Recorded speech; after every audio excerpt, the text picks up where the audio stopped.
Alright, should be going live now. Where it actually pops up with the fact that I'm drafting Baldur's Gate and not working on the Beamtown Bullies build. That I updated this thing since I accidentally did not do that last time. For part 21 of my Commander deck building series. We're going to just give it a minute to pop the notification in chat. If you do come in during this stream, please note that I have set it to, there we go, Baldur's Gate, Alchemy, draft number 7. Okay, we are good to go. My chat will be in emo only because I cannot see because Magic Arena is full screened and I only have the one functioning screen right now to use. So I'm in the shop right now because apparently today is a day for free gold. So we're going to go collect that. So if you happen to see it before the update tomorrow at 11 o'clock a.m. my time, there is in fact 500 free gold. Usually better to exchange gold for any of the free resources as opposed to gems, but especially for the gold, like if you only have gems, weirdly, like if you're so low on gold and you have gems and you can't, you should probably do the daily thing and get some gold and then exchange the gold for gems. I think that's a better use of your resources personally, but alright, so we're going to go into the premiere draft for Baldur's Gate for the Alchemy version. We're just a few gold shy, but since I want to do this, we will pay the gems, and I'll just get the gold from doing my dailies today, and I do plan on doing more drafts of this set, primarily because it is the thing that is how you rank up right now in Limited on Arena, so it is the thing that gets me, this gets me more views, sadly, than what I actually built my channel towards, which was building Commander decks. I did know that I was going to be doing things like doing drafts on Arena when I started the channel, and I was not sure if I was going to do that as soon as I started doing it or not, but this is the thing that gets me way more views on YouTube, and by way more, I mean actual double-digit views, which is very low, obviously, but when you're starting out and nobody knows who you are, you're not like a major tournament player or anything like that, getting more than like 1 or 2 people to spend, you know, like these videos are like an hour long, sometimes 2 hours long almost. Alright, so Sworn to the Legion, 6 mana spell, enters the battlefield, non-token creatures you control perpetually gain double team, and whenever you cast a creature spell while this is out, they gain double team. Double team, I think, is one of the stronger mechanics in this set, if not the strongest mechanic. Every time your creature with double team attacks, you get another copy of it. This thing also grants double team and is a 2-mana 2/2. It might actually be the better card in this pack, but that means we have to know we're doing red-white things in order to take her, whereas we can be doing white X anything and use Sworn to the Legion. And I think these two cards are miles ahead of, you know, like the good removal spells or the other creatures in this pack. So we're going to take Sworn to the Legion. Storm King, if you can cast it with a high X and actually cast a spell to follow it up, absurdly strong, but probably not what we're doing. 1/1, cast your second spell, gets a counter. Next creature, oh no, whenever, this is the one that gives 1/1 counters. I'm thinking of the one that gives you a boon the next time you cast a creature spell. We have a mana dork that makes creatures when it comes into play. I'm a little inclined towards this one, primarily because we want to ramp into this, so we get it going as soon as possible. I think it's a choice between this one, the Reckless Barbarian, for a similar reason. It's a 2/2 that we can sack to, you know, get this out on turn 4. Or one of these two relatively okay, but not amazing white creatures. So, given those options, I don't know, maybe I'm not giving Grave Choice enough consideration, but yeah. As I say that, the choice is made.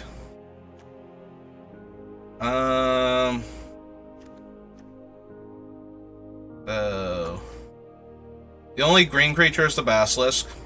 The dragon is okay. Like, I really like the adventure half of it, even though it's a sorcery. You know, getting to fish for lands. Chain Devil's okay. Ranger Squadron.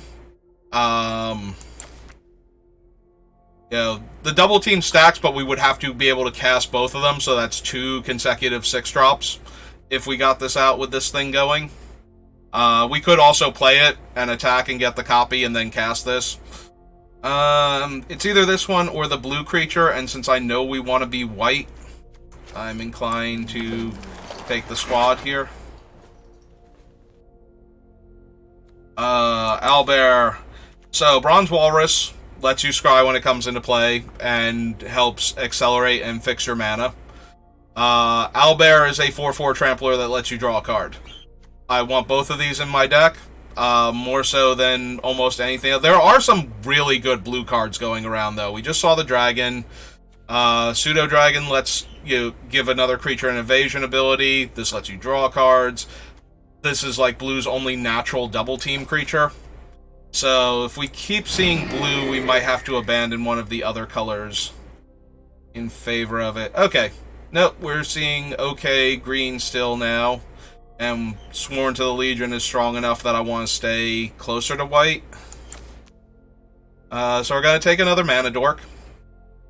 I want to accelerate to Sworn to the Legion as quickly as I can, so it's going to be one of these two. And I think the Nurturer is the better one. Oh, now we have 2 Nurturers. I don't know, maybe Pilgrim... Well, Nurturer is the cheaper one. So this is letting me get my mana faster, which is something I want to do. Notably, we are still seeing decent blue cards, and the Naga's okay.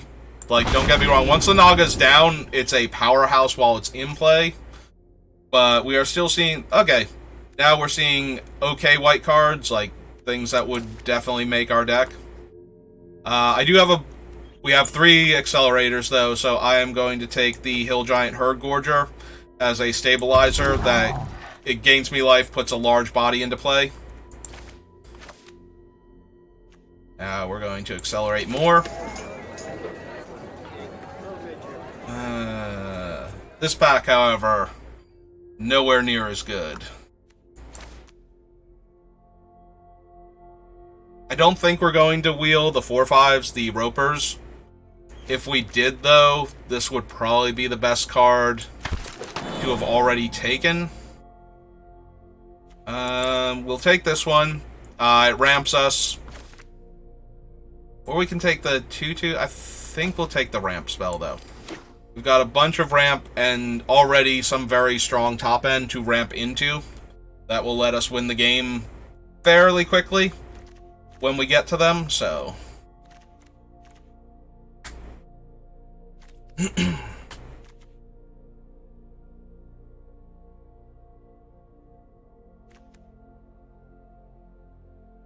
Yeah, I think one of my biggest problems when drafting while attempting to stream is feeling obligated to talk about everything. Gets me more focused on what I'm talking about than on properly evaluating the cards. Like, if I were spending more time thinking and less time thinking about what I'm going to say, I might have already shifted into blue. Like, we have 2 strong white cards at our top end, but that's it. Like, there was better blue cards. Was better blue cards. Was in plural things. Yeah. There were better blue cards in some of those packs, and we might have supposed to have considered them a bit more strongly, as opposed to just blindly trying to run the Sworn to the Legion because of its raw power level. We still have access to Contact Other Plane, but we are definitely green. And there are a lot of, like, powerful flying creatures. Okay, well, we're obviously taking that thing over nothing. And we got a Contact Other Plane anyway. So blue is starting to feel, like, really underdrafted. That being said, we are probably taking Basilisk Collar. We already have a handful of, like this makes a 1/1. We can give it Lifelink and Death Touch. 2/5 is getting through. Giving Death Touch to our large trampoline creature is always wonderful. So yeah, Basilisk Collar, very low mana investment, very high upside. Also, I like the red cards in this pack more than probably any of the other color cards. And so we either be taking the orb or, well, Collar, which we took, or the Navigation Orb at that point. And I didn't feel like taking the orb. It does ramp you, like you search for 2 lands and or gates, put 1 onto the battlefield. So it is a 5 mana Kadama's Reach or Cultivate in colorless, but we're already in green, so I don't think we need a colorless source for that sort of effect. I'm going to take the Naga because it's a very strong creature to ramp into. It also has the added effect of having a Naturalize attached to it. Okay, we might be splashing for this guy. Enters the battlefield, another target non-token creature you control gains double team until end of turn. Whenever it attacks, conjure a duplicate of another target non-token attacking creature into your hand. So it gives one of your creatures double team when it comes down, and then it gives functional double team to another creature when it attacks, as long as that creature also attacks. There are a bunch of good white cards in this pack, though. The Tollkeeper, Minimus Containment, so removal, like not the best removal, but certainly serviceable, and a very strong tempo play when you're on the offense. He has a lot of raw power, though, so I'm going to take him. Players don't search their decks a lot, so this is effectively a 2/2 with Flash. Like, there are almost no cards in this set, aside from a couple of green land searchers and the orb, so our likelihood of drawing cards is low. We do have a couple of decent comes into play abilities at multiple casting costs. Oh good, now we get to take a Bronze Walrus and continue accelerating. Devoted Paladin is also okay. We already have one of those. I don't think we need more than 1 Guardian Naga, and if we get more Hill Giants, I might not even run the Naga, but... Poor Archivist of Ogma. Worth, like, a fair amount in paper, but not doing anything here. We can probably take the Lindworm. I think I'm more inclined to run the Naga, though, over the Lindworm. We only have 1 Innkeeper and no other life gain synergies for the Unicorn. But I feel like I'm taking too much top end. And as I say this, we could have a 1/2 Death Touch. But my heart is with this Owlbear and its card draw. Really cheap trick. Grants flying when it attacks. Certainly amazing to conjure another copy into our hand with Alder. And we can give Alder flying with it. Notably, we have only the Innkeeper so far and the Walrus, I believe. And we could technically search out a mountain with the other card. It's +2/+1. When it attacks, it perpetually gains +1 if it has the same name as another creature you control or a creature in your graveyard. It's 2 to equip, or 2 to cast, and 1 to use. Obviously, this is meant to go with Double Team, so I'm going to take 1 copy of it. I don't think we're running the Navigation Orb, and we already have an Ettercap, so I'm taking the rare for filling out the deck, like filling out the set, and possibly getting free gems if I keep doing this set long enough. We'll take another Unicorn. We didn't take any of the Ropers in the first pack because I wasn't sure I was going to be able to get the life gain to support them, and now we have all of these Unicorns, and we still only have 1 life gain card, so that might still... Like, we have the Shepherd. Shepherd's not anything great. Oh. I will, however, take a very potent combat trick. It is expensive, though, so we might not be able to do anything with it. Whenever an enchanted creature attacks one of your opponents, it gets +2 power and gains trample. Whenever an aura you control is put into the graveyard from battle, exile it until the end of your next turn. You may cast that card. We are not an auras deck, so we are not going to be able to use that. We already have 2 scaled nurturers and not enough dragons to ramp into for the life gain. So I'm inclined to take Minimus Containment as a mediocre removal spell over, you know, things that I'm probably not running. Alright.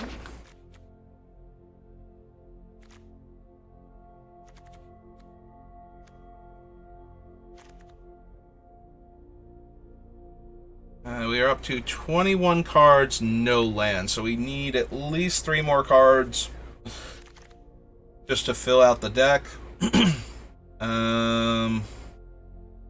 This is the one that the next creature you cast gets a boon. We could take her as another early game play. This is the blink card. We have better blink targets than we did, but I don't think we have enough. Oh, that's true. The Myconoid does fix for red mana if we want it to. I think we're going to take another early creature, though, because right now most of our early creatures don't block or even particularly attack well. Take the Portable Hole here as another way to interact with early dangerous things that are going to kill us. I don't think we need any of the other things from that pack. We're only getting, like, mediocre green creatures now. Somebody might have moved into green. They might have gotten past something somewhere where they're just like, oh yeah, no, we should be taking the green cards. And we're getting, like, more blue again, so blue was flowing from this direction in pack 1 also.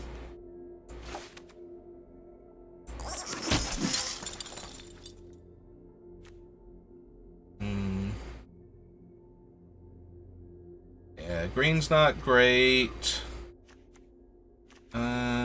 We're already accelerating, so we will probably have more land than our opponents. I will take this guy for his utility. The blue land. Another two. Well, it's not the toucan. It's the toucan in the other version of the game. X is the greatest power among creatures you control and in your graveyard.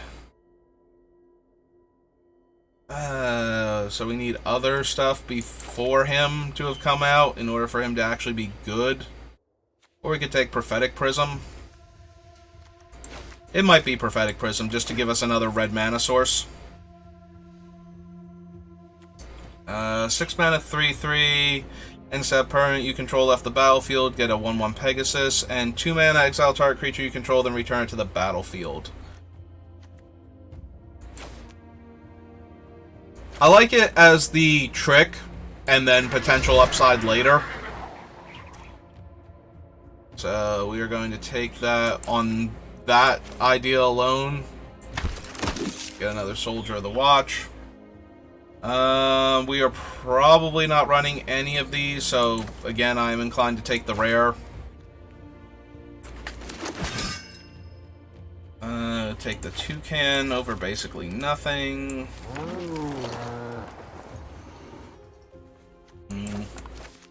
Yeah, not going to run this. Again, it's not a toucan in this set. The thing is called, like, Tabaxi Toucaneers, because they're riding giant flying toucans in the artwork, in the actual Baldur's Gate set. So, because they have the same artwork, my brain refuses to not think of them as the Toucaneers when I see them. Poor Kobold War Leader. Like, actually a decent aggro card. Like, if you play that on turn 1... then for the rest of the game, every creature you play has haste until your opponent deals with that. Or not, I guess not every creature. If you play two creatures in the same turn, only one of them will have haste of your choice. You do have to remember to activate it before you cast, which, if you watched one of my earlier videos, I think it might have been the first one I did for this set, had a bit of an issue there. So, T:creature. Separate everything to see what we have. So we have 1, 2, 3, 4, 5, 6, 7. So we are just below my threshold for when I start seriously considering cutting non-creature spells in Limited. So that's good. Do we actually need a mountain for Alder? Like, can we fetch a mountain with anything? I don't think we can. This conjures one of the lands. So, the upside to having a mountain is if we have to conjure a red source to cast him, we could theoretically top deck a mountain and be able to activate the red gate. So, Gate to Tumbledown, we would actually be able to activate that and get the free card from it.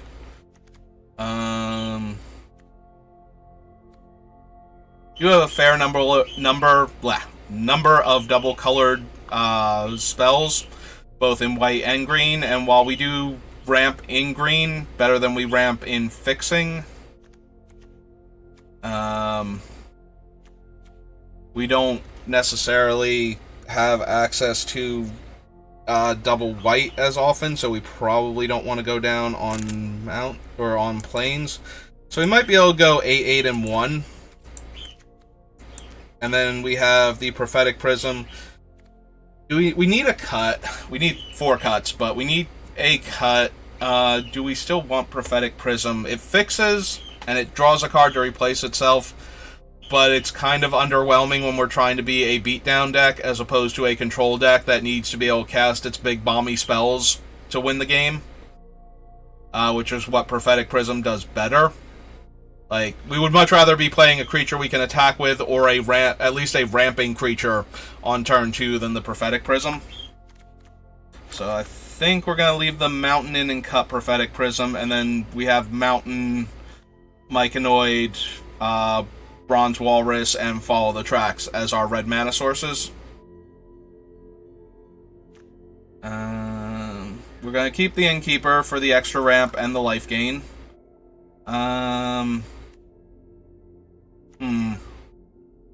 I like the Soldiers of the Watch slightly more than the Dust Guard. I don't want to cut too many cheap creatures. We can probably cut one of the top end. I'm thinking the Naga, as potent as it is, being well, not indestructible, but preventing all damage when it attacks, makes a lot of removal. Like, combat trick-based removal still doesn't work on it, like the 5 damage thing to an attacking creature. So things like that can still allow it to get through, but it's not the best for that. And now we just need one more cut.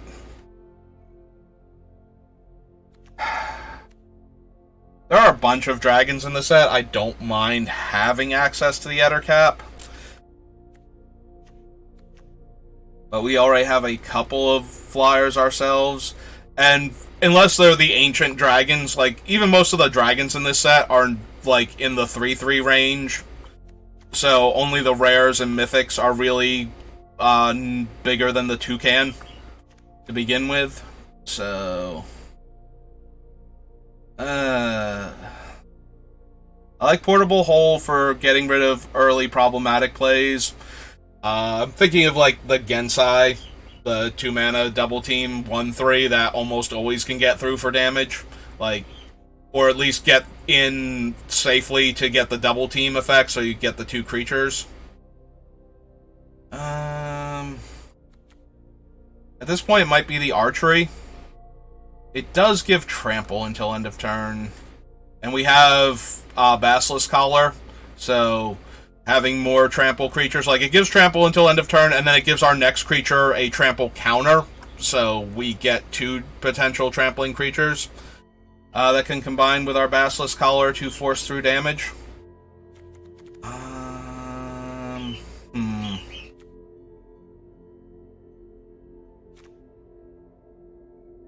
We could cut Alder. Like, he's really powerful, but if we cut him, then our mana is slightly better. I do really like him, though. Him and the uncommon lady that's also Boros Colors, that lets you give an another creature double team. Both really, really strong. Like, double team seems to be one of the best card advantage engines in this set. And being able to give double team to large green creatures seems like a winning strategy. But we do need a cut. I don't just want to try and force 41 cards. I feel like the 3-drop slot, maybe it is just Arcane Archery. Maybe we get rid of that one.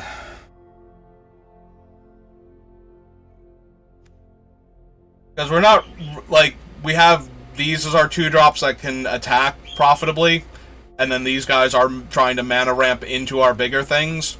So either we're trying to ramp into bigger things, or we're trying to put a lot of pressure on our opponent early. So the question then becomes, which one is actually true?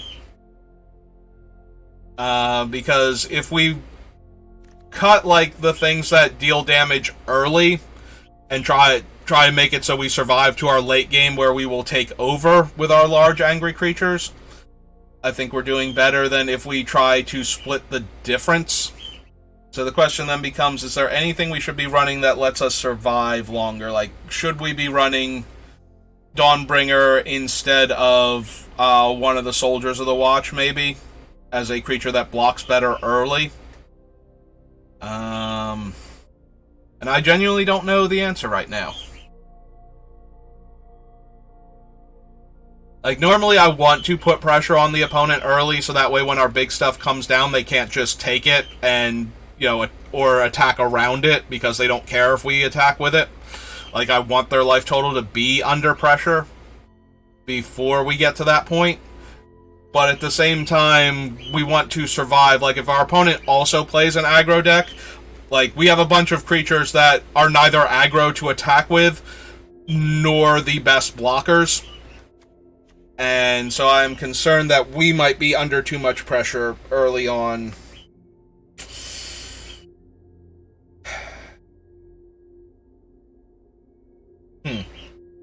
Alright. We are at 40 cards. We have blanked out the search because we took out that. If we are okay with this, I might try it first. See how our deck performs, see if we get run over too quickly, and then make adjustments from there. Alright. Yeah, we'll see. We'll try and figure out from what we play against and how effective our opponents are. Like, if we run into another situation, like I've run into in, like, the one draft where I thought I had a good deck and it never felt like it could win a game, then we'll come back and we will look at...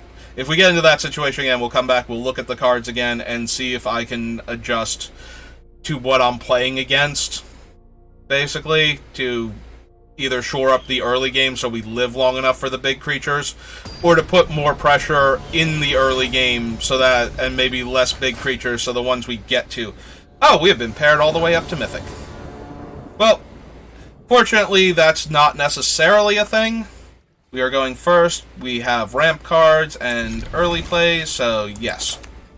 Alright, we'll lead with the Forest. Because even if we have to Portable Hold, you know, we're going to do that on a future turn. Alright, run out the Nurturer.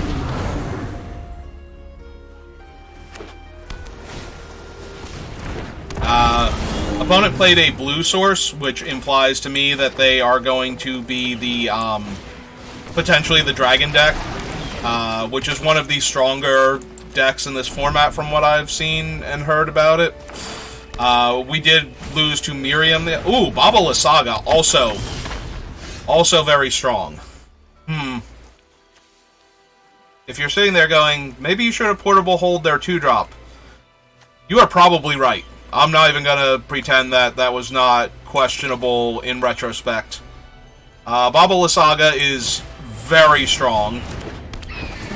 She drains 3 and lets you draw cards. And the sacrifice is actually not a major drawback for her.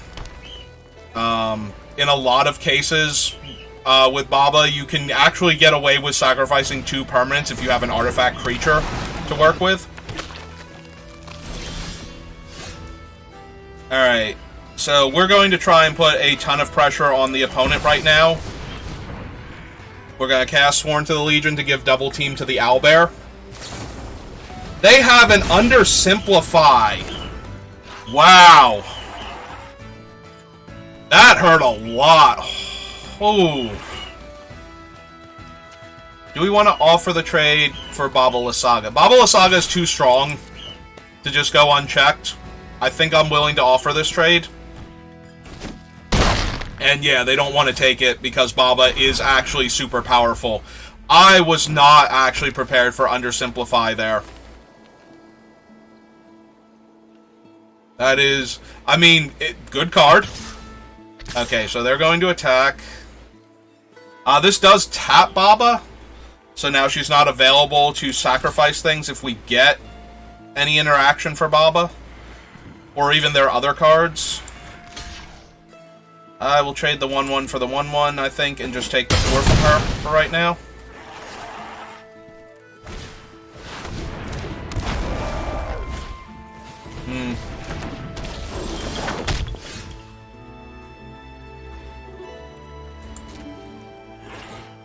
If we attack, they are required to block, but with the 5/3, so I think we're going to force the trade. They may block with other creatures to prevent trample damage. Okay, so they did take the extra trample damage. Now we will play the Hill Giant Herd Gorger.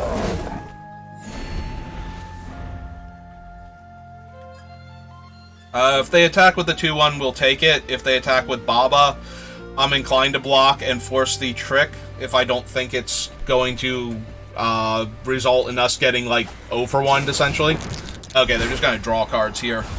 That's actually pretty good for us. If their best thing is to draw 2 cards, they might not even attack now.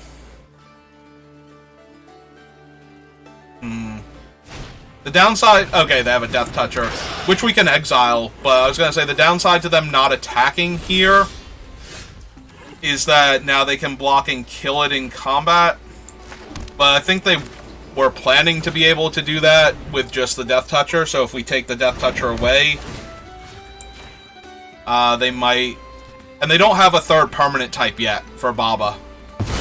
So this is just going to eat their guy. And now that's... Do they want to trade Baba Lysaga again for my large creature? Or are they just going to chump block, or are they going to take 7? Chump block's really good. This will allow us to flicker the giant afterwards, and then get in, like, another okay-sized creature in play, but also gain the life. If we're going to do that, though, maybe we want the unicorn in play first. Now that I'm thinking about it. Having the unicorn in play first means we actually get another 4-power creature that can attack comfortably into Baba. Well, that's an artifact. So that both turns on Baba, and now they can put that on the Githzari and potentially make...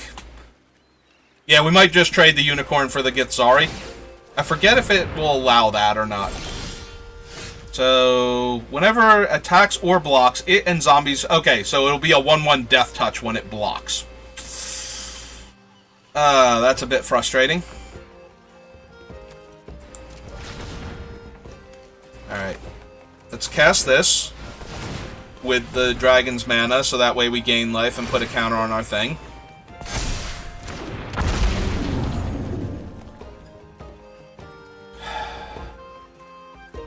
I mean, they're incentivized to block with their 1/1. Their 1/1 has, like, no value otherwise.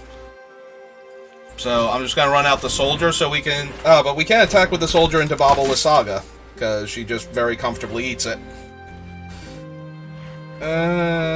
So yeah, I guess we just pass the turn. We need our indestructible trick that will also grant flying to our creatures on subsequent turns, so that way we can, like, eat the Death Touch creature and then make them spend their turn re-equipping and then, you know, just fly in for damage after that. That would be nice. I would also accept the guy that grants double team, like, because he would grant it when he comes into play, so we could comfortably attack with one of our creatures anyway, and get it killed, just to get the, just to reduce the number of creatures they have access to. So right now this is a question of which one of us is going to draw a relevant card first. Okay, that actually helps because that also becomes a larger threat each time.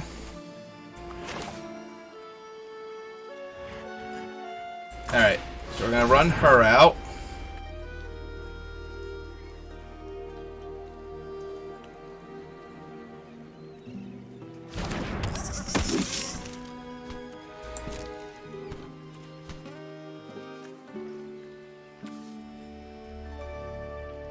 Alright, so if we attack with both of these, Baba Saga will eat the 2-1. The 1-1 Death Touch will trade for the 4-3. This will grow to a 4-4 as a result.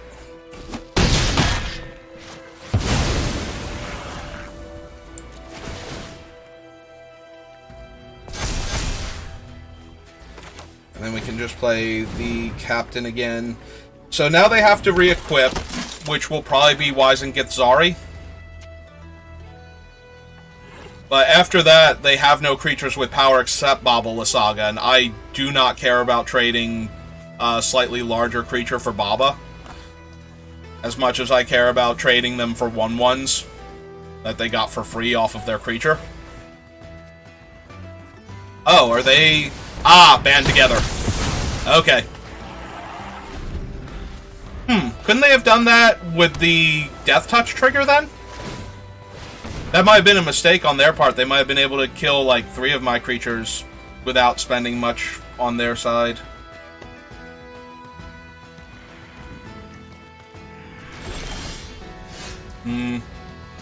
Another land is not where we need to be. We have plenty of mana. We don't have good attacks anymore. I don't feel like trading the 7/6. Okay, we're just going to pass the turn for right now. We don't need the land in play. Like, we're not actually holding it for anything. But if we draw another land after this, we will play the other land. Okay, so they're going on the offensive now. Oh, right, because we no longer have a creature big enough to stop that thing by itself. Maybe we're supposed to play the Stalwart just for that reason. Alright, so if we block that, it'll become a 5/6 permanently, and then it will die to the Death Touch. This is bad. I don't want to give them an army of zombies with Death Touch, though. Because then they're like a single source away from Baba Saga actually being like an artifact, like a treasure maker or something. This is very not great for us. Alright, so Baba's still holding us off. Our entire board is stonewalled by a 4/4. We will blink this to get the 1/1 out of it, so that our 1/1 threatens to trade with their 1/1 and play a land. Since we're not holding the lands for anything, having the lands in play is more important than not having them in play in case we need to cast a large double, in case we need a double spell in a turn and it's taking up all of our mana, or we need to, like, we get the Gateland Searcher or Conjurer and then we want to activate that and then cast the spell that we got. Okay. Alright, we will trade our 2/1 for your 1/2 with Death Touch. And where is our Death Touch enabler? That would actually be super strong here. Okay. Alright, that is actually pretty decent. So we're going to hold off on that for right now.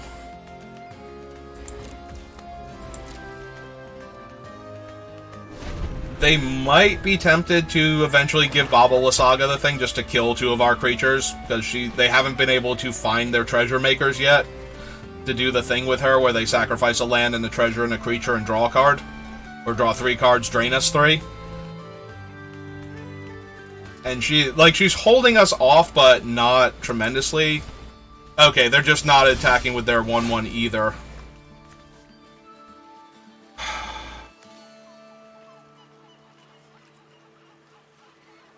The biggest problem with giving, like, Stalwart, for example, flying, is that then Baba picks up the thing and attacks us for 4 and tries to make a whole lot of zombies.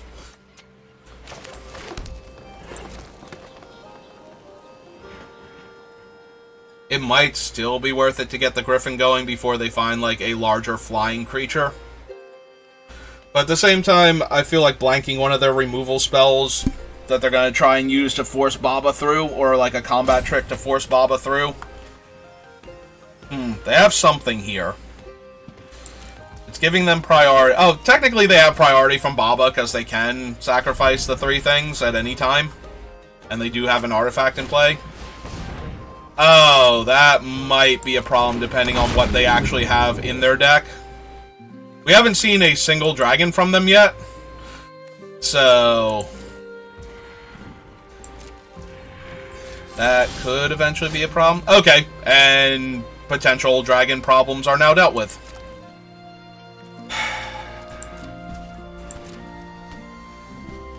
This doesn't give... This is my creatures, right? Target attacking creature without flying gains flying. Okay.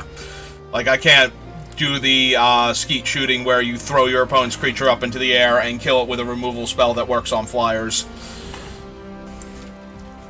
That way. Alright. Scry 2 is actually kind of okay here. Let's put lands on the bottom, start looking for action. I would love to have Basilisk Collar right now, actually. Thank you for the offer. And we definitely don't need an extra land.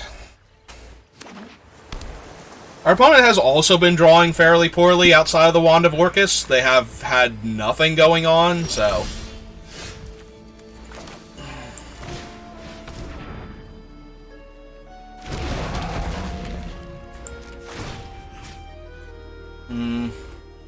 Well, we don't need this thing for colored mana anymore. And if it dies, we get another 1/1. So, yep, I'm prepared to rumble with my lifelink Death Touch creatures.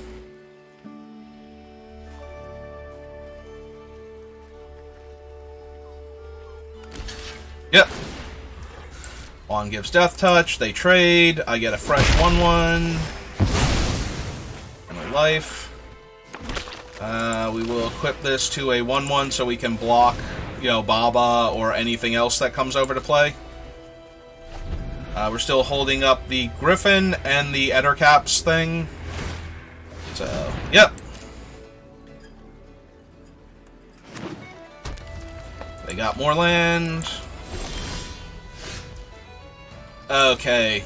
This ought to do it, because now we are holding up basically everything to protect this guy, so he will most likely be a 3/4 that can just get through for damage, and we can kill flyers that would get in his way the first time, and then he's going to be a large flying Death Touch creature after that, so...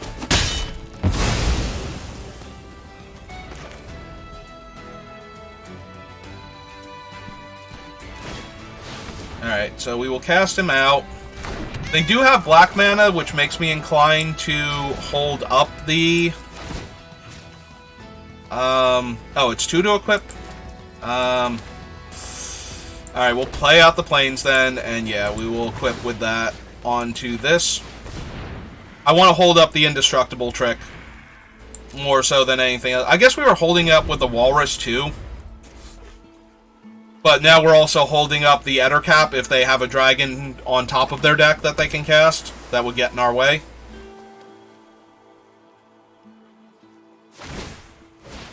Yep. I will gleefully trade my Death Toucher for yours. If you want to do that. Alright, so 1, 2. Just gonna slide that over. Because I see no reason not to. Gain the extra life here.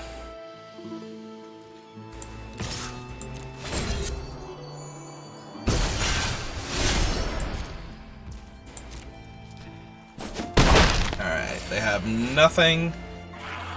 So 1, 2, 3, 4, 5, 6, and we would still be holding up all 3 mana that we need for either of our spells. So I'm going to run this out.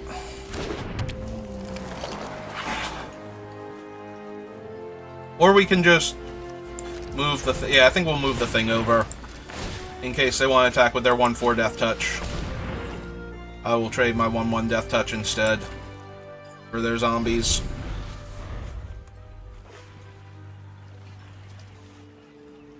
Yeah, we're almost to the point where they might have to Lasaga away their stuff, and things are just not going their way.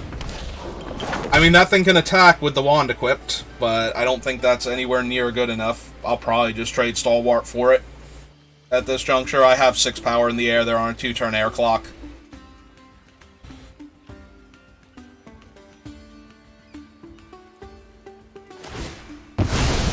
Ooh! They have given up on the Death Touch equipment to get the cards off of Baba. Okay. Baba can still be a problem. Like, if they have artifact mana sources in the deck, like, you know, treasure makers or anything, they can easily draw extra cards and drain us. We're gonna have to keep moving the Basilisk Collar around to make sure that we keep our life total padded, so that Baba's in danger of... so 4, okay, so they definitely have 8. They're going to draw a card here. But yeah, Baba's so that way we keep ourselves out of range to getting drained out by Baba, and they risk decking by trying. But we're getting to the part where that's a thing that we have to worry about now. Because that's their way of winning this game, is drawing the relevant spells they need and depleting our life total. So I want to make sure we have access to as much life as possible. It also keeps them alive longer. Like, they were on a 2-turn clock. Now, they're technically not dead next turn either.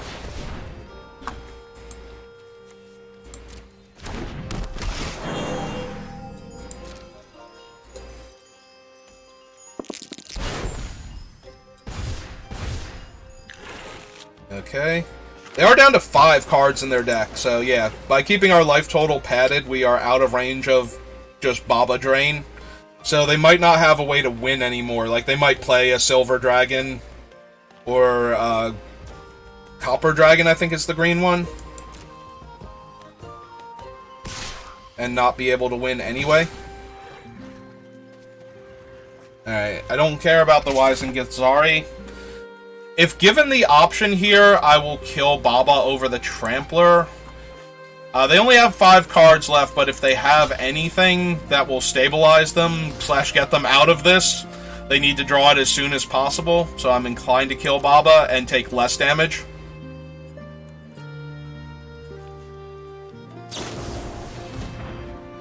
Ah! So, temporarily give this negative power, perpetually give that one negative power. To buy themselves more time. Yeah, nope, that happens. So now we prevent 4 damage to ourselves instead of the 3, or instead of the 1 that we would have prevented by blocking that. They do have to draw a card, though, to do that, so we're still doing okay here.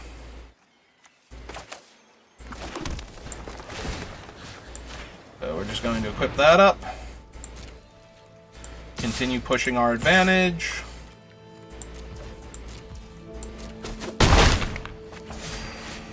Knocks them down to 5. Move the Basilisk Collar over to the Walrus. And pass turn.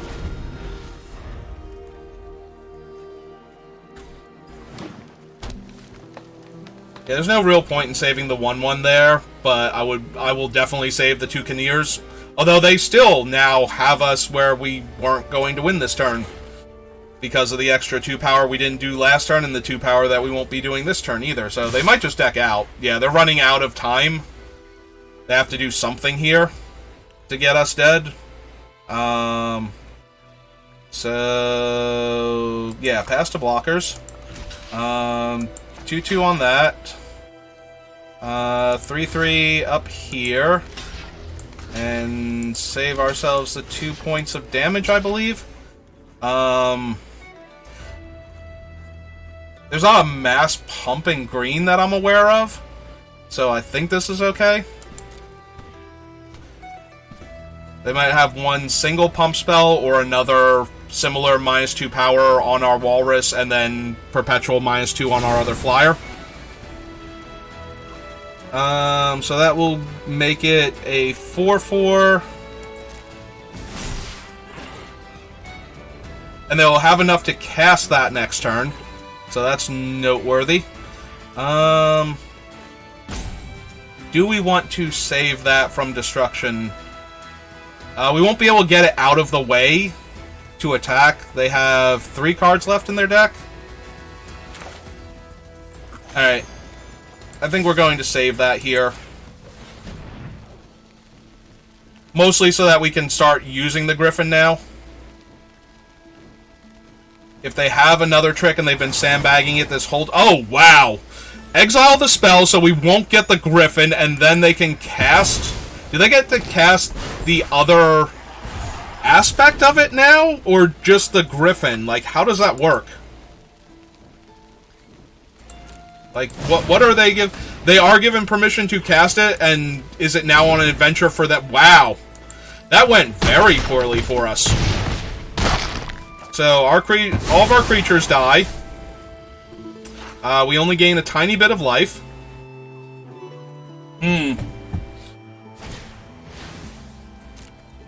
That's basically a 2/1 on this board state. They are forced to draw again. That leaves them with 2 cards. Well, aren't you just a little tardy to this party? Alright, let's cast him out. We will give our Toucaneers the ability again.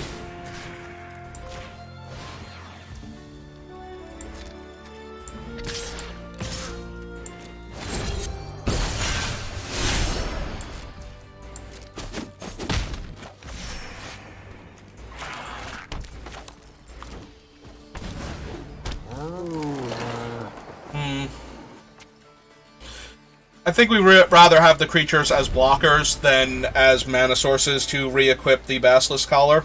We're beating our opponent on both fronts right now, still. Like, our life total is so high. But we did not do that one turn great. Maybe I Then again, they always would have had the Gale's Redirection. And it works on any spell, so they could have just as easily grabbed Alder when we cast him. Or the Toucaneers, but they still have to win. They didn't get to cast the Lindworm last turn, so maybe that was good enough. That they don't have this 7 power, essentially unblockable creature.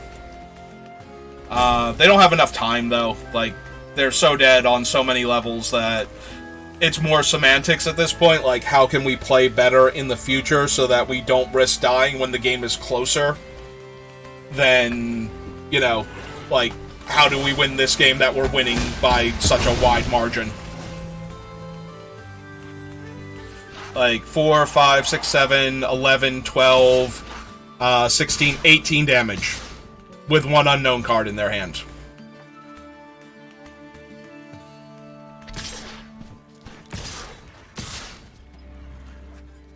And they can't activate Baba even as the life gain aspect of her.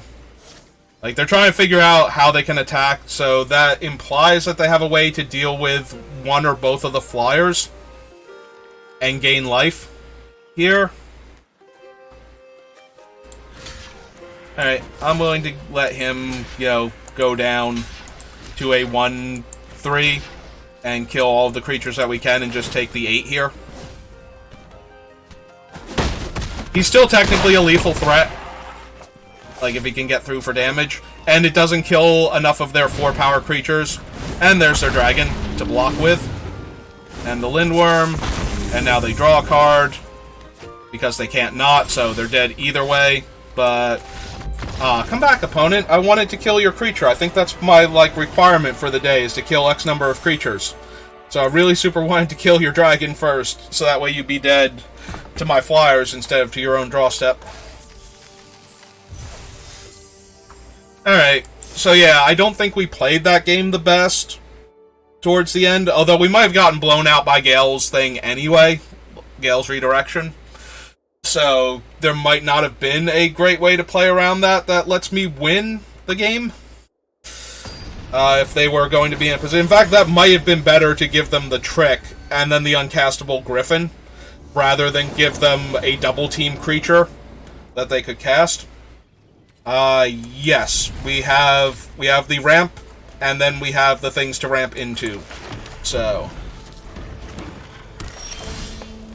and we drew our other white source. Perfect. Alright.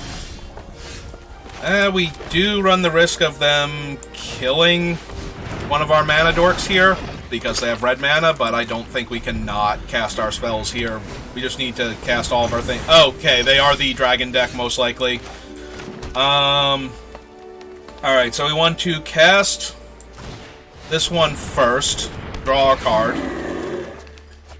and then next turn cast the Sworn to the Legion and attack with the other. Maybe we just want to play the other owlbear, keep putting pressure on them, because they might be ramping into a decent-sized dragon.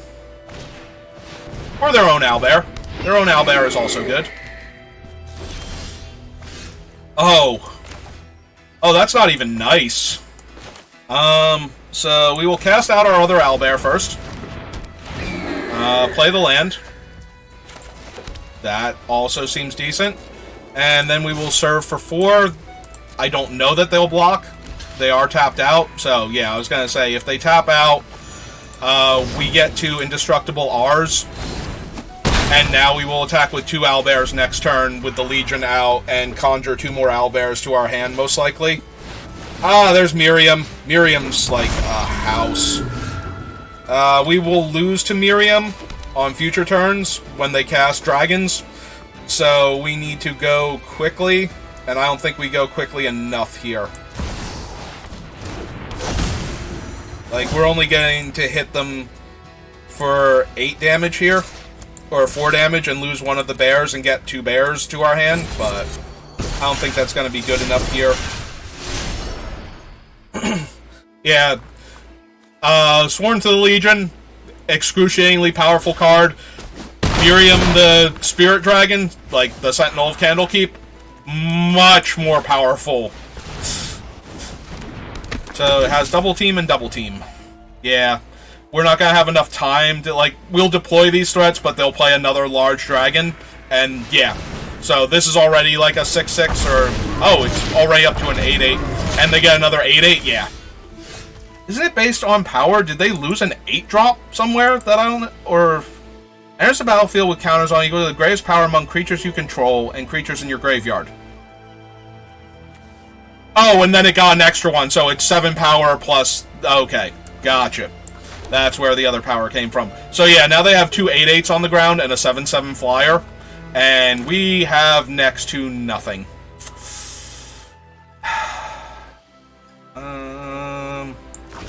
Alright. Wait, it get... Oh my god, I did not realize this would actually give double team to the things that had lost double team when we cast them. That is insane. I'm really sad now that we're going to absolutely get wrecked here and have no chance of winning this game. Because we almost have a chance of winning this game. Like, this is nuts. I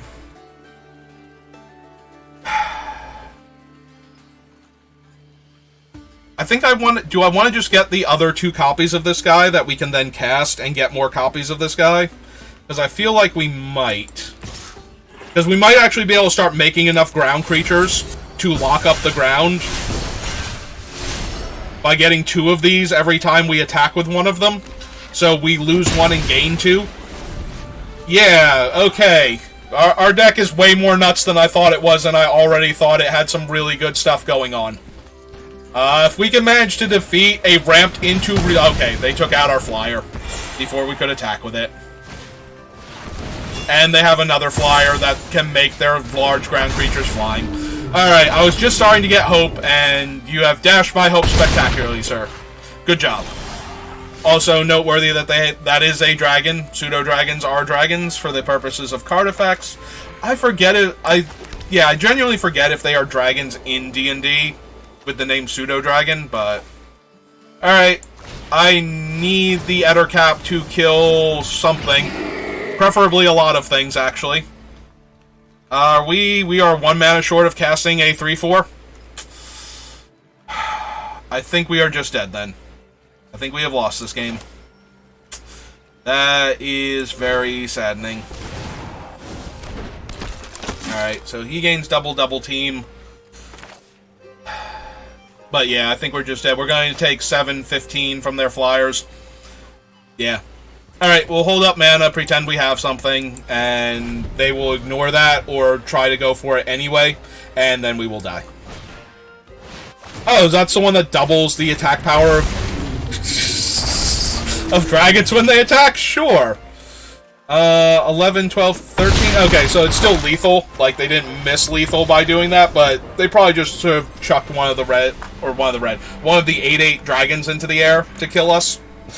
Like, that's cool and dumb, but it's actually less effective at winning the game than their other options.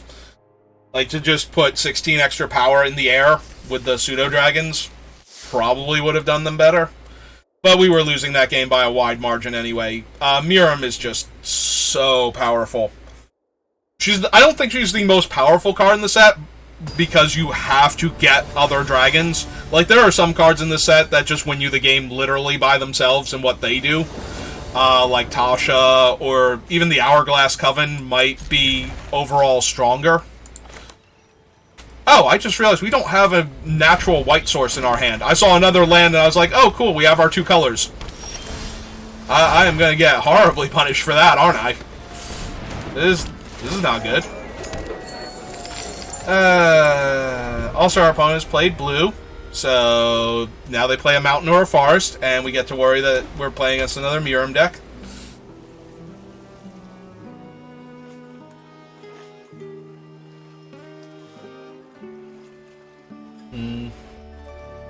I'm gonna be so embarrassed when they play the Toll Keeper, and I reveal that I have nothing but white creatures and a mountain in my hand.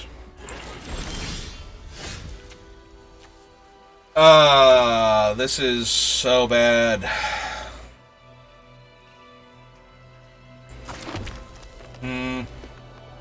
Another creature you control leaves the battlefield. This gets a counter. Alright. Well, I have my mountain for my splash colors, so I'm not doing anything for myself by not casting spells. So we'll, gain a life, deal a damage, pass the turn. Alright, so they do have to put a card back, and that cannot get them lands. So if they didn't have lands to work with before, they did deck thin a little bit. Like, they got 2 non-lands out of their deck. But, yeah, we desperately need some white mana here. Alright, we're gonna hold back and hope to be able to trade with that thing. I kind of wish she were the 3/1 now, or had the counter on her. Although, I guess... No, it still doesn't work. Like, they're going to kill her ahead of time. Oh. Well, at least she gets to be a 3/3 now, so now if they had the +1/+1, it wouldn't eat my guy for free. But, and we just continue to draw forests. So we are forced to hold back. Giving them a card is terrible. Like, there's no, we're not winning that race. I take 3 damage and they draw a card, they take 3 damage and I don't draw a card. We are 1 mana away from our Hill Giant. So if we top deck that Plains, we might be in good shape. As opposed to, how bad it is right now. Discards 2 cards and mills 2 cards. I'm gonna keep the Griffin. I think the combat trick to... And they did mill a Plains, but they milled a spell first, so that's actually beneficial to us. That, on the other hand, allows them to just get through for damage and draw a card, and we don't have a Plains to recast it yet. Okay. Whew. Feeling a tiny bit better. Let's stabilize a bit. Unfortunately, now if they have cast down, our creature is vulnerable. Which would have been an argument for playing the Flaming Fist Soldier first, but... yeah, if this is the way our game is going, things are going very poorly for us anyway. So... we missed our colors for too long. And they're going to be able to cast this large, I think nearly unblockable thing. Can't be blocked as long as you've cast a non-creature spell. Non-creature spell this turn. Alright, so we continue to lose life.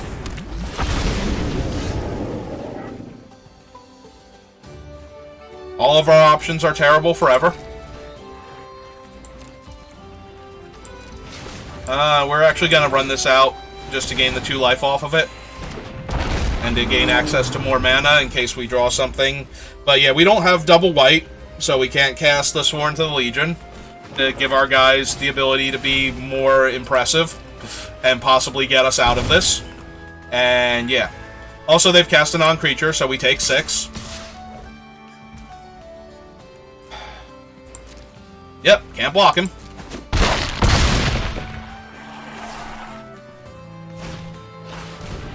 Gotta cast our Innkeeper.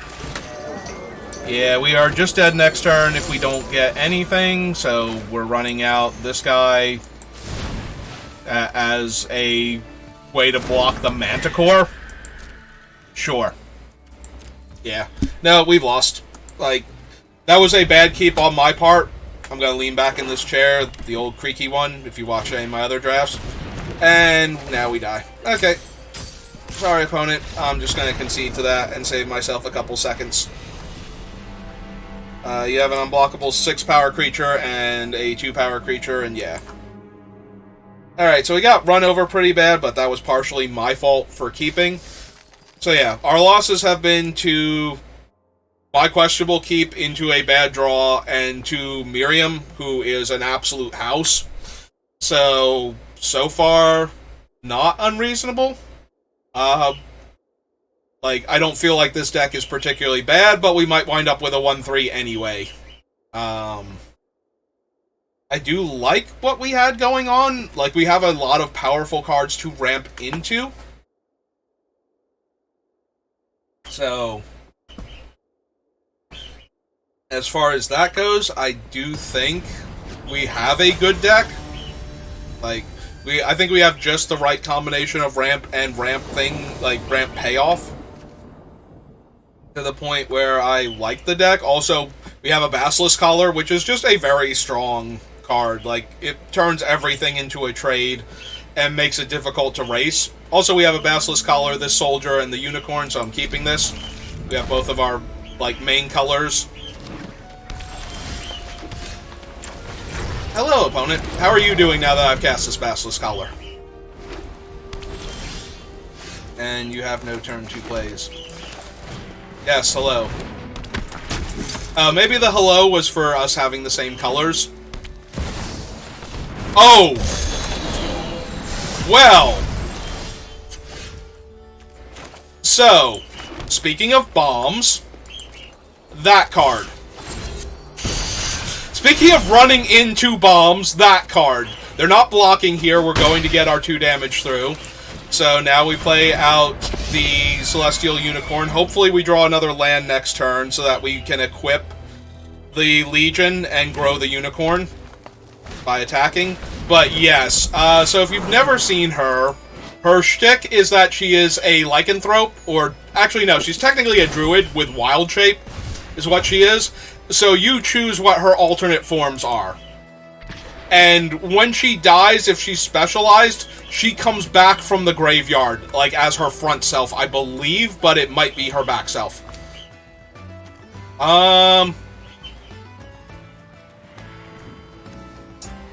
Deal. I would much rather have her off the battlefield than have a slightly growing creature. So we're going to use that to get another land. So we'll attack for 2 first. If they want to trade, I'm okay with that. Yep. If they don't want to trade, I'm also okay with that. Yeah, no. That thing is an absolute monster, and I am thrilled they let me trade there. I think I actually want the white mana source, because I want the option to double spell, like to be able to cast a Soldier of the Watch and the Hippogriff Blessing in the same turn. So, yeah, I think they offered that trade out of fear for what I was capable of in the long game, but she is so powerful. Just her green side is such... Okay, so they're gonna untap their guy and give it +2/+2 and hexproof. So now it's a 4/4. So we're gonna go to blockers. I think that's okay. Like, this 2/1 is not doing us any great favors. We're just gonna play out a 4/4 trampler that we're going to give hexproof and death touch to, or not hexproof, lifelink and death touch to next turn. And, you know, protect it from removal spells. We'll take the 4. Alright, so our goal now is to just, you know, take over the game with our cool thing. I guess technically we should just tap a plains.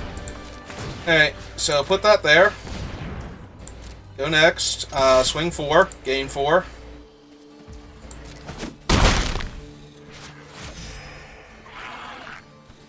Alright, so our options are play another 2/1, or play a ramp creature and not have the protection up.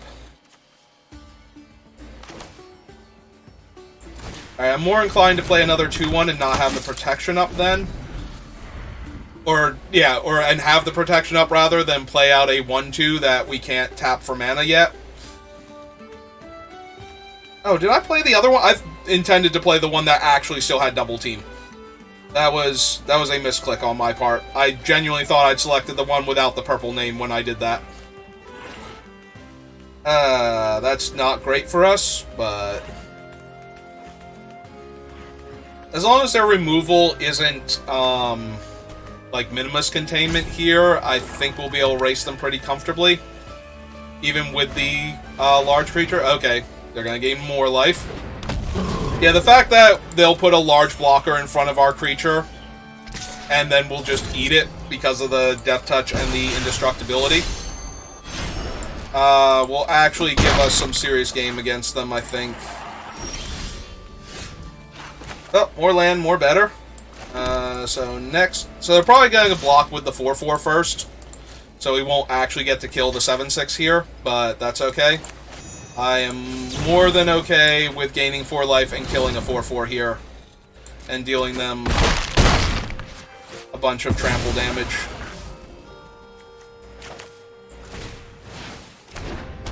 Playing out another 4/4 and drawing another card, and so on in this fashion. Yeah, having large trampling creatures means that their big bodies actually don't prevent any of the damage.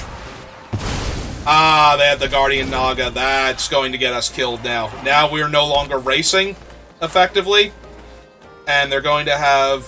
like, the 3/4 is going to be a problem for this, as far as blockers go. Alright. Yeah... they have no untap mana. If they commit to this attack, I'm going to trade my bear and the 2/1, yeah, for their 7/6 very, very immediately. Like, I am 1,000,000% okay with that trade. Yeah, losing the Death Touch, though, is going to get us killed pretty hard here.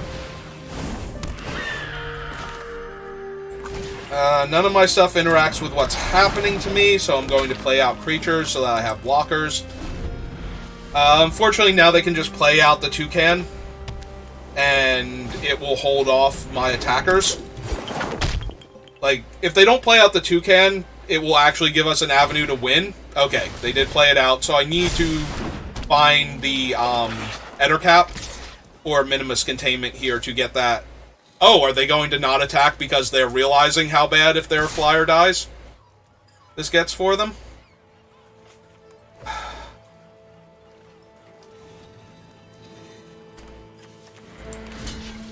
Alright, so we're definitely doing this. They have 2 mana open. I don't think... oh, there's Coat with Poison. Coat with Poison would be really bad. Okay, so we're just going to attempt to trade then. Alright. Yeah, coat with poison. I was trying to think of cards in the set that would actually put me at risk here. I don't know that they're going to have a better target than a perpetually growing... I say perpetually, but perpetual is not in this set.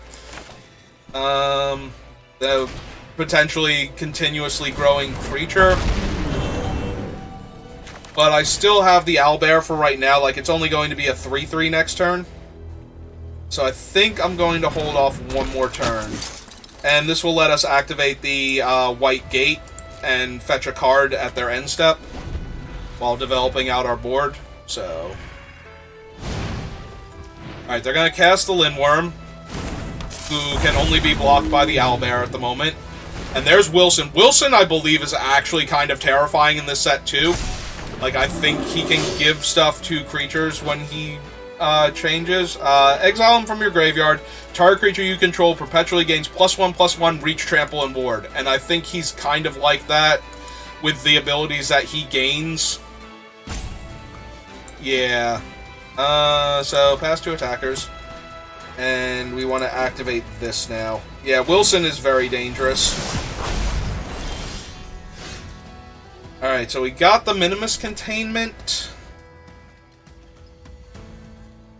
I don't even know which one of their creatures we need to Minimus Containment now, because right now, anyone we put it on isn't actually helping us win this game. So, alright. We'll play out Prosperous Innkeeper. This way, if we are forced to block with any of our stuff, like if we're, I was gonna say any of our stuff, but if we're forced to block with like Undercity Myconid, like if that becomes a relevant play, at least we'll gain the life that turn.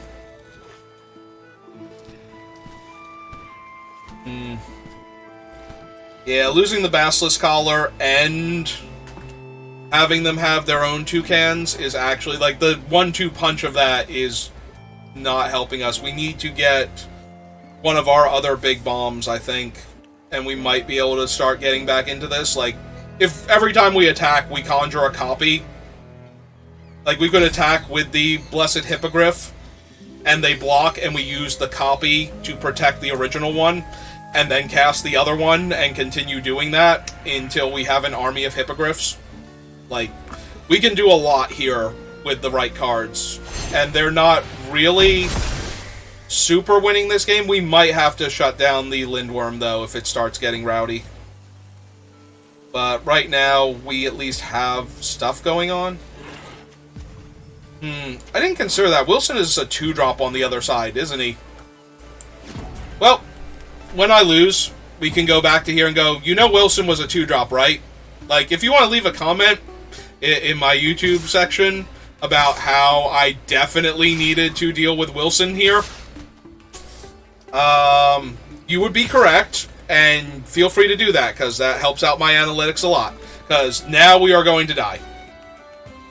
Like, they are going to push through a ton of damage, and we are just going to die. And that is kind of disappointing.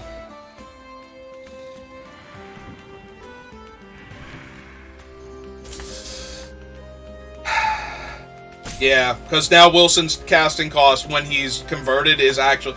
Like, the specializing makes him a 3-drop, and we could have done that on our turn when they couldn't activate him.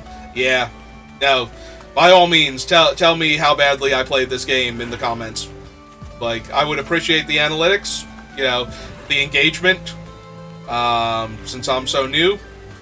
That actually helps me a lot. Are we gonna kill the owlbear now? Okay. Yeah, we are probably just actually dead here. So... we need to kill Wilson, and we need to deal with the Hill Giant Herdgorger, and that is too many things all at once for me to have to worry about here.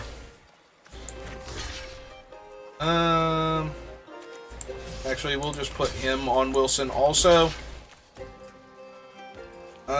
So we do still need to block the Hill Giant, And then we are only taking 13?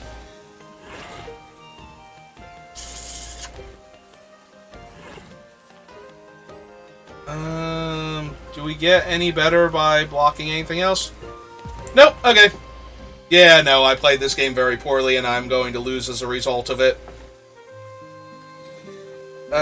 Finding the right play a turn and a half after you were supposed to make it, you know, generally causes you to lose the game. Maybe I could have found... I'm gonna be honest, like, trying to focus on constantly talking while doing this is not helping me play correctly at all. This is always going to be a thing, though. So... That's true, I'm also taking a point of trample damage from Wilson, so I'm actually going to, like, 2 here if they have nothing.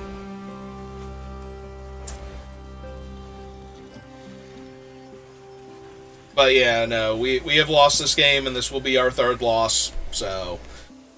On the bright side, at least we are losing to my own misplays, rather than how poorly I drafted, and trying to think that the draft that I did was correct. So, that's a plus, you know. Because if you draft super poorly, you really can't win the games that you're playing afterwards. Or if you build the deck incorrectly, then you just suffer for that. But maybe we are close to having the correct deck. Maybe I wanted one of the other combat tricks instead of something else in the deck. That's a little hard to say, but I drew the correct cards to not be super dead here, and I did not play them correctly. And then they just had an amazing attack because I did that. Like, if I had actually taken out Wilson, and only the Lindworm was actually a good attacker here. But, yeah. So, notably, the Wraths in this set are pretty terrible. Oh, hey, we drew that thing. Okay. Alright, hang on. Real quick. For the purposes of my dailies, let's go ahead and kill that. And then let's Minimus Containment this. And so now they know how badly I played those other turns by what I have available to me. So I have 1, 2, 3 mana left over, so we will not attack. But yeah, they can just put Wilson's Trample and counter on the Hill Giant Herd Gorger and get through for lethal here. So we are very, very super dead.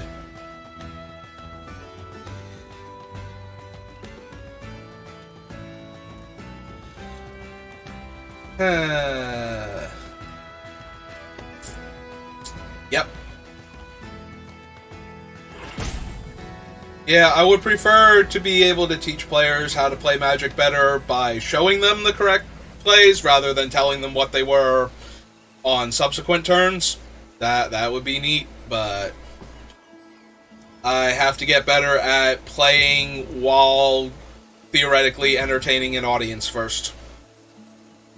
So that way I don't misplay my cards and ignore obvious things that I should have been doing.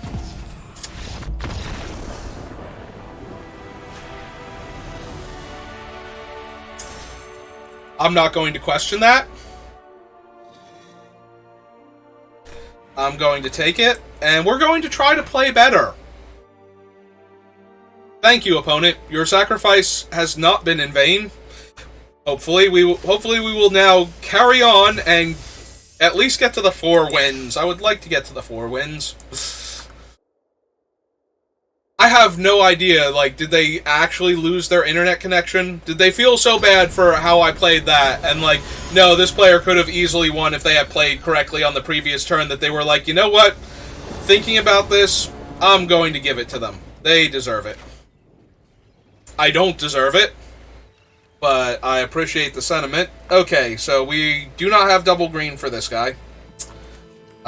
We are 1 mana away from being able to cast this, and we do have these soldiers. Opponent goes first, so they might not be a good attacker. I think this hand is super iffy, and I'm going to mulligan it. Alright. We need to draw a forest. We are going to keep this. We are going to put back the Ettercap, since we're blind to what they're doing, and I would rather... Do we put back the Ettercap? Maybe we put back the Innkeeper. The Innkeeper might actually be worse. We need to draw the Forest anyway to cast any of our stuff, so the Forest unlocks the Myconoid, the Unicorn, and Follow the Tracks. So, I don't think having a okay, not great turn 2 play is where we want to be at right now. Alright, so we get 2 more draw steps. We need to see a Forest in those 2 draw steps. We have 1 more draw step. If we see the Forest, we might actually be able to do something. We'll take 1 from this dragon, obviously. Okay, we have seen the Forest. So... this is an okay blocker for what they're doing. The Unicorn is an okay blocker for what they're doing. If they have the counter the spell and they want to use it here, then we get got by it, and we have to use Follow the Tracks later on. But yeah, I think we have to get the creature out so that way we can start casting the better spells, because this implies another Dragon's deck, and every time we run into a Dragon's deck, we're going to be up against it if they have a bomb that they're ramping into. Yeah, no block. I'm fine taking 3 here, because we're going to cast the Owlbear now. I said that even though we didn't have the land when I did that, but I believed. In my heart and soul, I knew we were going to get it. Because we deserve it, after how badly we played the previous game.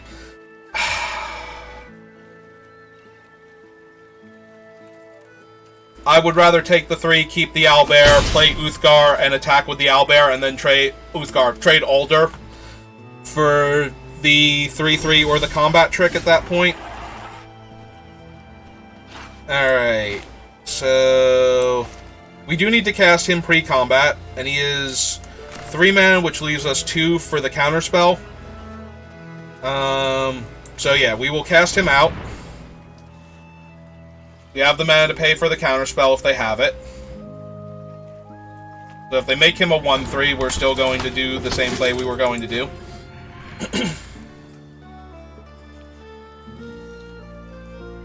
They might have the Sea Serpent now. Oh, they have Kaleem. Okay, Kaleem's a minor problem. Alright, so we'll play out the Forest now. And I think we're going to run out the Unicorn, so that way we can use the Unicorn to trade for the combat trick against the Inspired Bard instead. And then maintain Alder.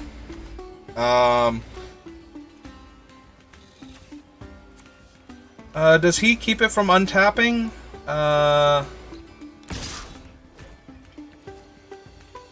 Tap up to 1 target permanent and draw... Okay, so let them draw a card. Alright, so now we will throw the 3/2 on their 3/3, because they've been representing a combat trick for forever and a day. And I don't care what it is, I don't want to trade one of our better creatures for it, so I've been taking life this entire time, but...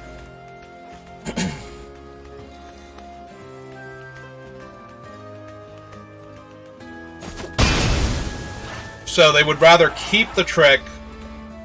If they don't have another land, I was going to say it might be Arcane Archery, but if they don't have another land, then either it's not, or they're just going to allow me to attack with these 2, which I'm okay with.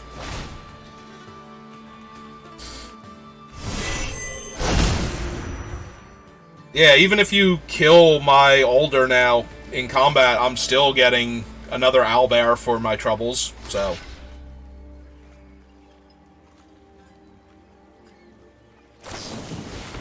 Ah, it's Poison the Blade. Okay, so they wanted to get rid of Alder. How far away are we from Kaleem happening again? 3 draw steps? But I think I'm still okay with that. We're going to run out Owlbear while they're tapped out, try and find another land to play as our land for the turn, and we did. So now we can run out the Nurturer. Okay. Alright, we are actually playing properly now, and our opponent missed a land drop on the previous turn, so maybe We just run them over before they ever get anywhere near Kaleem. Ah, Juvenile Mist Dragon. That one should lock down a creature for a turn, if I recall correctly. Right. Tap up to one target creature that player controls, and then for each opponent, and then they don't untap, because Juvenile Mist Dragon is actually from the Baldur's Gate set.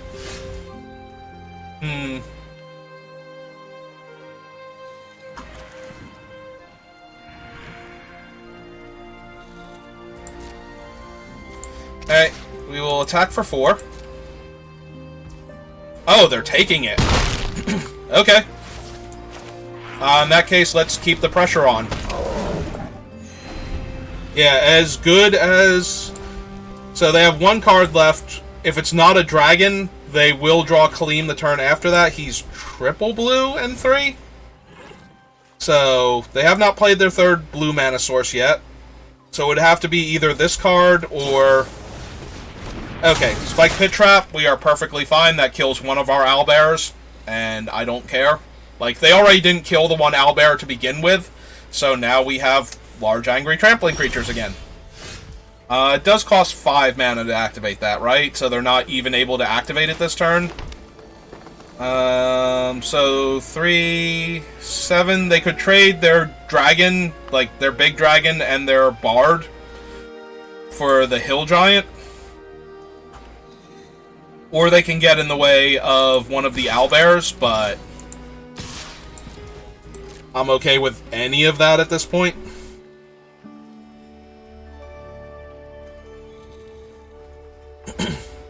Like, if they're trading with the giant, they're not killing the owlbear, and...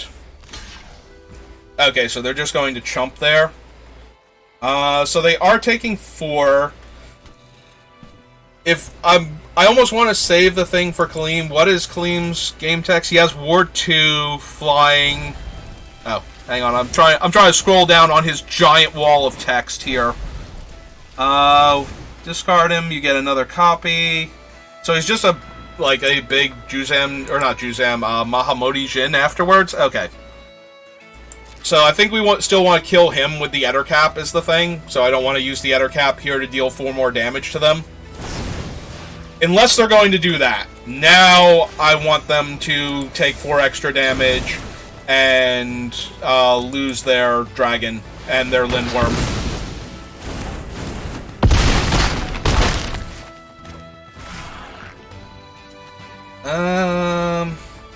Well, I think this is lethal, but just to make absolutely certain, yeah.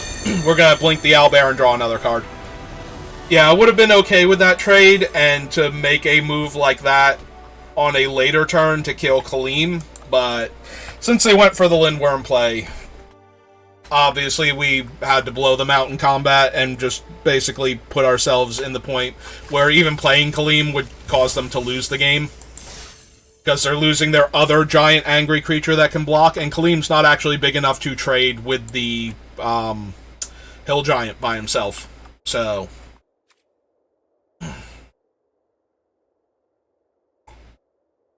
Yeah, no, that did everything we needed to actually win a game of Magic. Okay. See, the difference is, if I actually play properly, I don't need my opponent to randomly concede to me. Or to have their internet destroy them real quick for me. Alright. So we have 2 mana. A turn 2 play... And our turn 3 play gives us 4 mana. We do have a bunch of ramp. We have an early removal spell. We're going to keep this. I mean, that does mess up our Soldiers of the Watch, especially if they get the other thing down. I think we're just going to take that out and take away all of the potential value it has. And if they, went Mountain, the artist, I'm blanking on her name right now. Kalain. I think I'm blanking because we had Kaleem, and I'm thinking of Kalain. But we did draw our 3rd land and our 4th land, and this is our 5th land now. And they just had to use a removal spell on our 2-1, so that kind of makes up for us using a removal spell on their 1-1.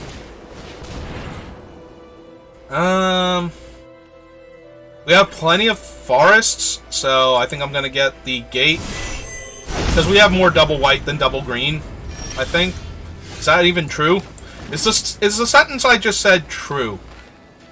Did they not mean to pass the turn, or was the oops because they kept a hand that can't make mana now?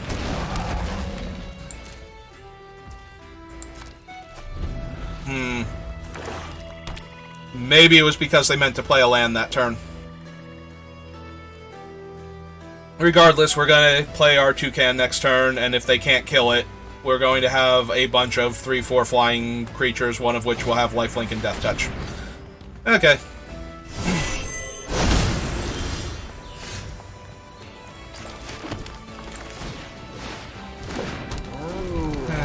If we had the Griffin, if this was the Griffin, I might actually wait a turn for that specific reason, but I don't think we can afford to wait here. Like, they had to have it right then and there. Alright, well, no better time than now to conjure a card and see what we get. Play out the land. We could have held the land. They are black. They might have Demogorgon's Clutches in their deck, but because the land's not super helping us. But if they don't actually have anything... Okay, she's only Death Touch on attacks. And that guy makes mana and makes the 1/1. So... gonna run this out. Draw a card and see what we get. Hey, we got our mountain for our splash. Alright, and let's run her out. I might want to Minimus Containment Kaga, or whatever her name is. Kaga? Kaga. So that they don't get the card advantage from her. In fact, it might have been correct. Okay, we're doing that thing again. I'm doing that thing again. Don't worry, you're not roped into this with me. I'm doing that thing again where I probably should have taken care of her because she is a card advantage engine, potentially. Like, we do not have a good block here. If they attack, we would lose our owlbear to shut her down. If they flip something crazy with her, I'm going to want to... Okay. Yeah, owlbear for owlbear is fine. Death Touch creature that draws a card when it's not blocking is also fine.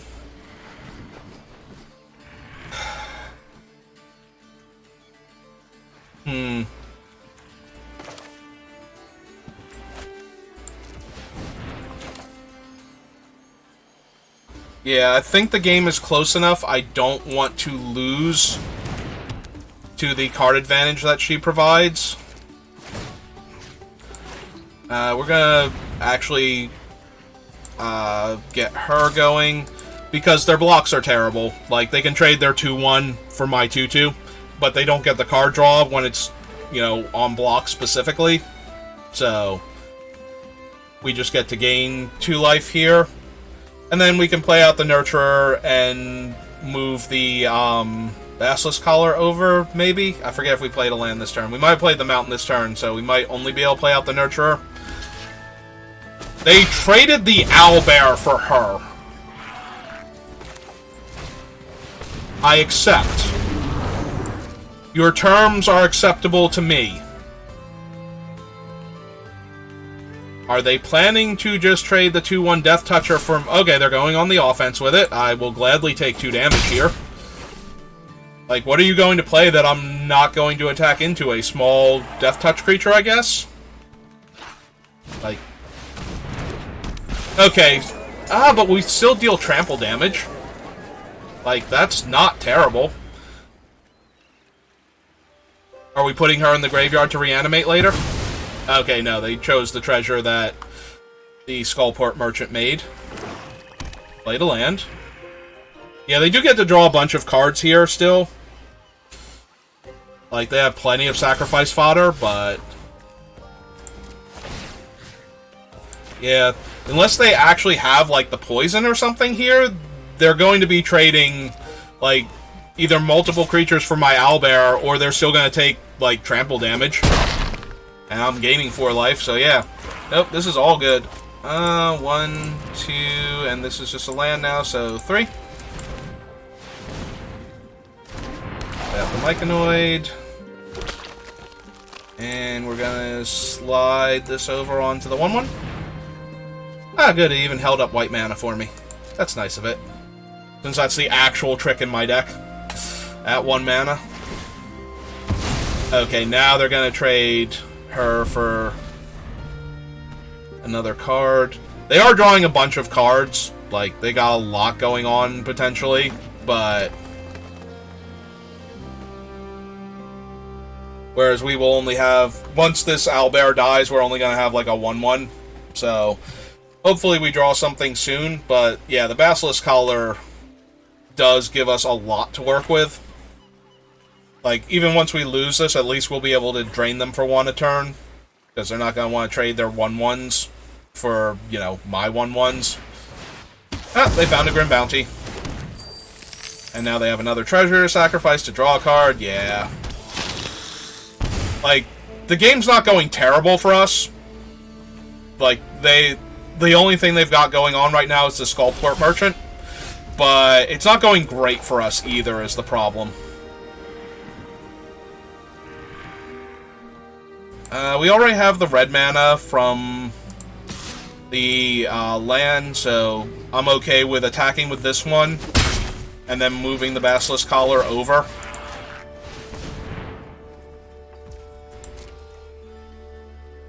Like, if they attack with the 2-3 and we have to trade the 2-3 for, you know, for, like, our 1-2 for the 2-3 and get another 1-1 that we can equip the collar to, I'm okay with that scenario. Okay, that's actually a huge problem now. Oh! They're attacking with Skullport Merchant. Yeah, I was gonna say, like, please. Please attack with Skullport Merchant here.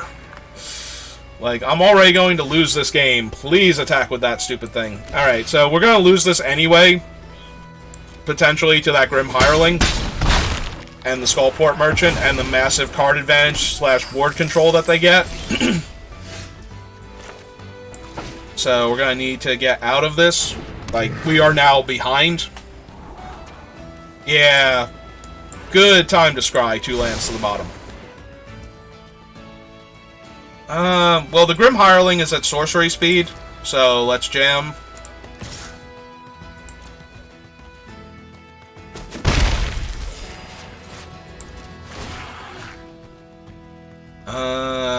So we're gonna put it on the 1-1. Try and make them kill that, but yeah, they can draw so many cards.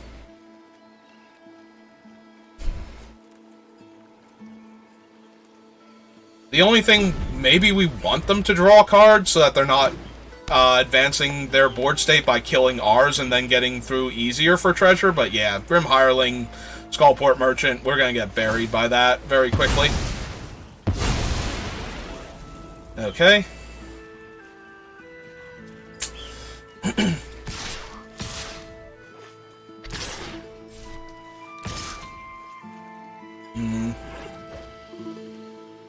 I wish the card in our hand was relevant here, but it's not. Like, if we could kill this Skullport Merchant here, I would feel a lot better about our chances. Unfortunately, most of our removal is gone already. Like, we're going to lose even our big creatures to the Grim Hireling very soon.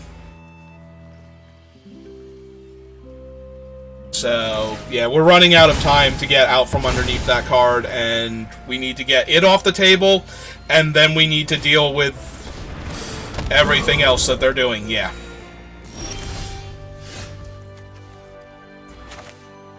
Alright, well, on the bright side, they can't just kill it with the Grim Hireling yet, but we're getting to the point where they might be pretty close to doing that, so... But we're going to give it the lifelink and the death touch just to make sure. Yeah, now they're thinking about sacking treasures to draw cards. Which is pretty good for us. Like, I think better than them using it as board control. The nice thing here is that I think we will trade the 1-2 for the 2-1 death touch if they attack with it and give them the card. Just to, so that way they can't throw the Death Toucher at us to comfortably gain treasure. If they attack with the Giant, Alright, they're swinging with everybody to try and get more treasures.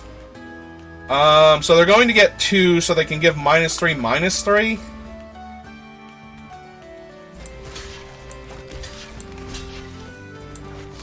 So I think we want to do that and gain the 7 life back from the thing. If they have the Death Touch spell, we were losing this game anyway. Like, there's not a lot. Oh, they're going to stop us from gaining the 7 life by sacrificing the other creature. Okay. So we take 7. They lose their Death Toucher, so the Death Toucher is no longer an easy turn sideways.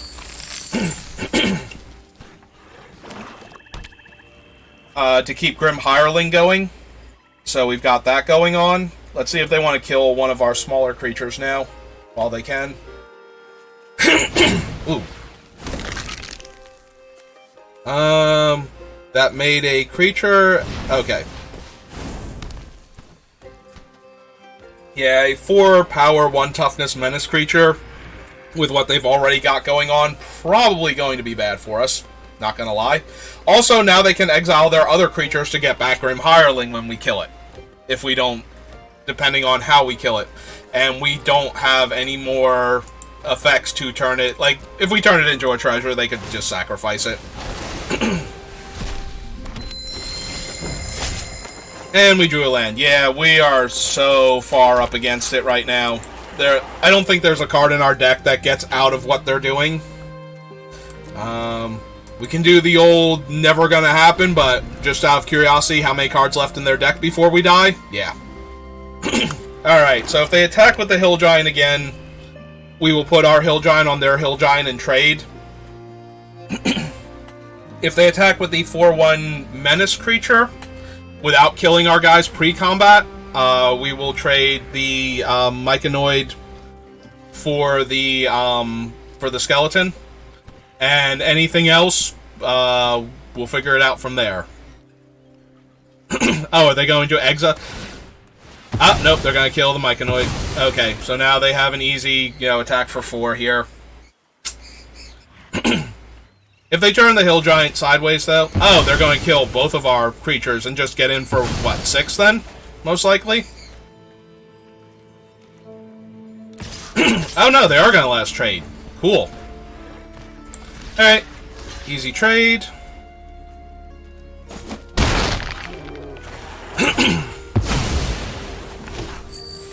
So, we took 6, gained 7, so we gained 1 life there.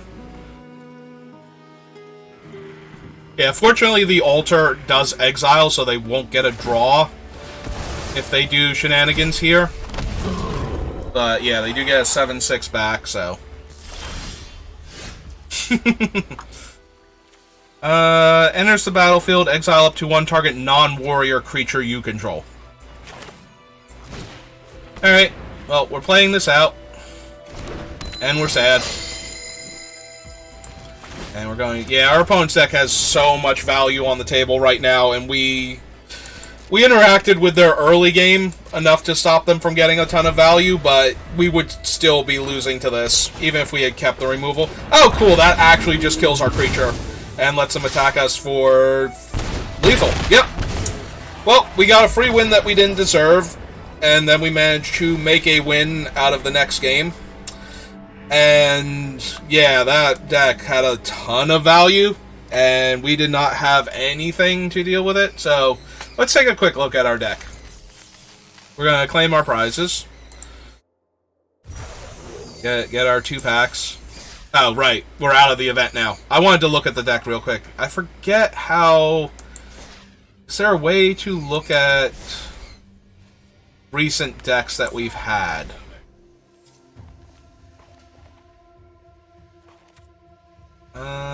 Favorite deck details.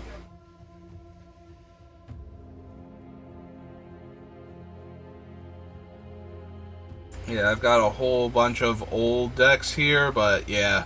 I wanted to look at our deck and see if there was some, like, anything. Maybe we should have been playing the Naga still, since you would have been able to disenchant, so we would have been able to destroy some of the more problematic cards.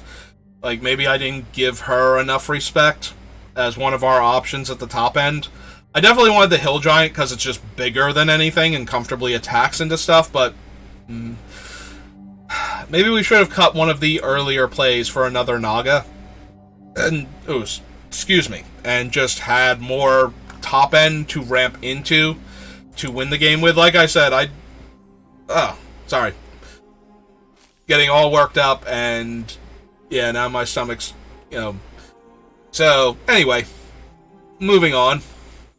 So maybe we had better options, like we just sacrificed more in the early game to have a better late game with the ramp that we had and the, the bomb enchantment and whatnot. Maybe that was correct. It would have given us access to a disenchant for some of the more problematic artifacts and enchantments that we could run into. Or maybe I'm just, maybe my deck was not as good as I wanted it to be. So I haven't opened the packs that I've been getting recently. So we're just going to do that now. Add a tiny bit of content. Oh, hey, there's the card that helped beat us last time. As much as that is not a recurring nightmare, recurring nightmare was way too powerful anyway. So being a worse recurring nightmare does not necessarily make it a bad card by any stretch. Rare wild card is nice. Yeah, these are the packs from my dailies. The last draft that I did. Ooh, we got Tasha, our very first. Really wish I could open her in limited.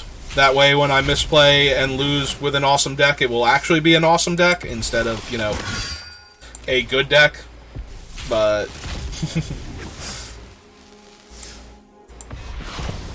rare wild card. Probably my favorite thing, or mythic wild card. Oh, probably my favorite thing to open.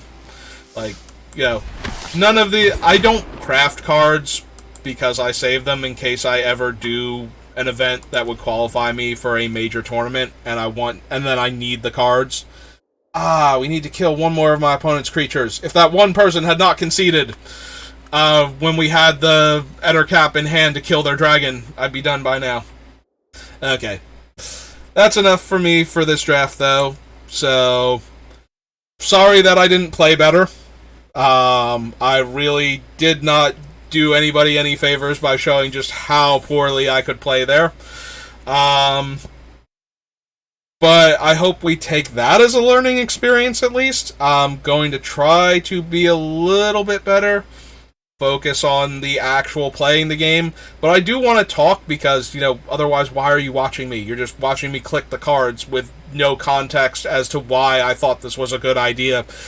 Which is even worse when I do poorly, because then it's just like, now I'm obviously an idiot, where before it's like I knew what the correct play was, I should have just been paying more attention.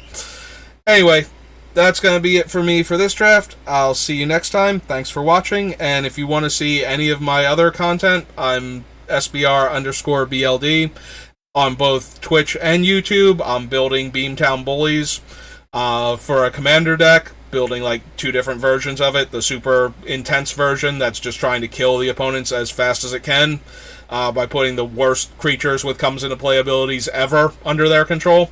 And another version that will still have some of those cards as win cons, but also wants to play it more politically and give out like creatures that we want our opponents to attack our other opponents with that might help the one we're giving them to out, or just be saboteurs. So 2 different versions of the deck, having fun building that, and I'm going to try and get a couple more drafts in this weekend and post them up. So if you're enjoying any of my content, please follow me at either of those locations so that way you'll know when I'm doing stuff, and thanks for watching.